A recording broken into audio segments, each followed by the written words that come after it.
What's up YouTube? How are you doing today? I'm Chana D, your Techno Dad, and in this video I'll be giving my final review of the M&K S150 THX speaker system. And we're going to get into it right after the jump.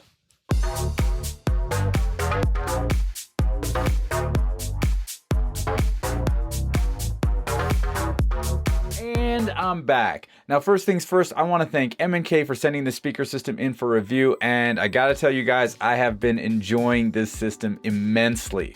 Now, one of the things I definitely want to go over is that if you're looking for the overview and what the speaker specs are and all that kind of stuff, please refer to my previous video, the unboxing and overview video of this speaker system.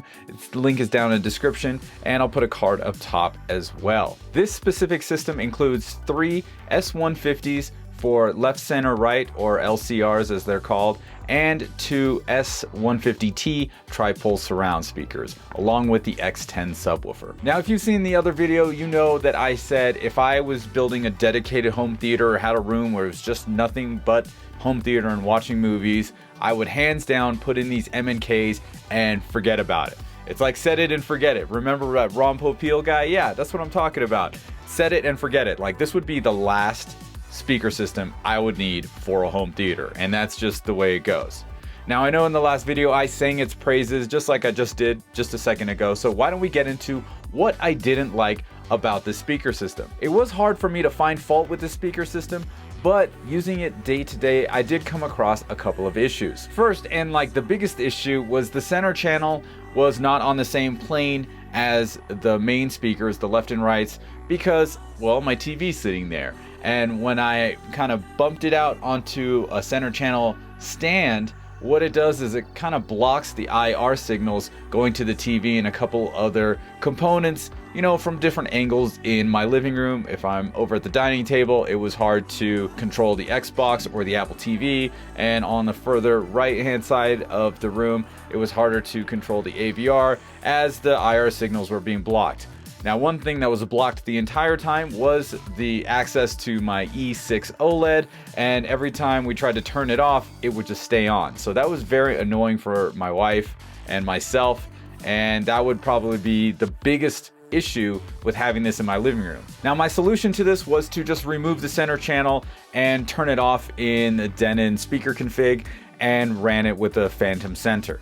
This worked out really well, and when I wanted the center channel back to watch a movie like, you know, Bumblebee or something like high action movie like Aquaman, then I put it back and, you know, turned it back on in the Denon speaker config.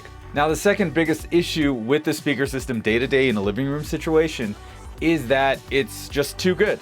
It's too good for TV. It's too good for TV. What does that mean?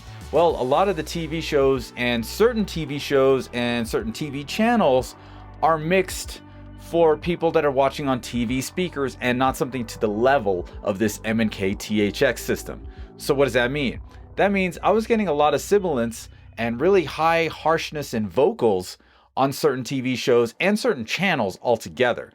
And that's just the way that these things were mixed, due to the fact that they assume people are just going to watch on TV speakers and not something as high-end as this M&K S150 THX system. So that was kind of annoying. Now, when I did, you know, remove the center channel, it got better, and running it with just, you know, the main speakers, subwoofer, and the surrounds was cool. So a 4.1, I guess you could call it. That was helping. And I would imagine, you know, since we have 3 tweeters on each speaker, that's 9 tweeters facing you. You got all that high end. And when something's not mixed well, you definitely notice on this speaker system. So again, that's why I say, like, you know, for a dedicated home theater space, these speakers are phenomenal. Living room, when you're watching TV and, you know, you don't know where your source is coming from or how it's mixed, but from everything I've seen, a lot of channels had a lot of harshness. Until I removed the center channel, then it was a lot easier on the ears because, you know, you're getting rid of a third of the tweeters. You're getting rid of 3 tweeters. So that, combined with the center channel blocking IR signals from the TV and other components, those are the 2 big main things I didn't like about having this speaker system in my living room in a day-to-day scenario. However, if you have it for a dedicated home theater, you're not going to have these issues at all. So you're good there. All right, so now let's talk about music listening. I used the 2 main channels, and the subwoofer in a 2.1 configuration. Now for me, listening to music, I prefer towers that are pretty much full range. I don't really like to use a sub or run a sub. I like to just do 2-channel configuration, not 2.1. However, I was thoroughly impressed. Listening to music on the M&Ks as a 2.1 system was a true delight. I went through my 3-hour playlist of demo tracks and everything sounded exactly as it should. Now, if you want to check out my demo tracks, I made playlists for both Tidal and Spotify users. Links are down in the description box below. Now, one of the things I really noticed is the detail in these speakers. There's a part in the Portishead song Roads around the 4-minute 38-second mark where she opens her mouth to start singing again, and you can hear that. It's that thing. Whatever. That, I don't even know if you can hear it, but that is crystal clear on that recording, and you should be able to hear it on your speakers or headphones or whatever. And on these M&Ks, you can hear that kind of detail loud and clear, and it was beautiful. I also feel like these M&Ks are super accurate. I didn't feel like anything was bright or over bright, especially when listening to anything on the Florence and the Machine album, Lungs. That whole album is super bright. So if you have speakers that have like a boost in the 2 to 5K, where all that pop and sizzle is at, then you're going to notice it. With these M&Ks, I didn't notice it at all. I was not reaching for the treble knob to turn it down. I was reaching for the volume knob to turn it up. So that was definitely a good sign.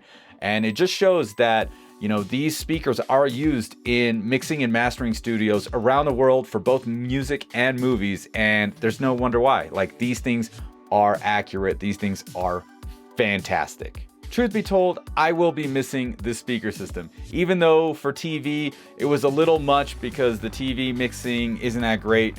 I'm totally gonna miss this for music and movies. Bumblebee, that opening scene where they're battling in Cybertron, not only did it take me back to like when I was a kid watching the cartoons, but the sound and the sound effects were phenomenal on the speaker system. I loved it, and I'm sad to see it go, but you know, I really can't afford this stuff. So, you know, it's onward to the next person. Now, if my living room configuration was different, or if I moved to a spot where I can actually put the TV on the wall and have the LCRs right there in a row, then maybe I will go with the M&K setup. However, for now, that's just not the case, and I'll just have to wait until I move or build out one of these rooms and knock down a wall or something and get a nice big home theater going on down here in the downstairs. I don't know. Could be a possibility. Who knows? Anyway, I want to go ahead and give a big shout out and thank you to M&K for sending this S150 and X10 subwoofer in for me to review. Thank you guys so much. It's been a delight. These last like 2.5 months to something like that have been great. And if you guys have any questions for me about this system or anything else, leave them down in the comments below, or hit me up on whatever social or email if you like. Whatever, it's all good. Well, that's pretty much it for this video. If you liked it, go ahead, smash that like button. And don't forget to subscribe to my channel using the button in the middle of your screen. Once again, my name is Chana D. I'm your Techno Dad, and I'll see you next time.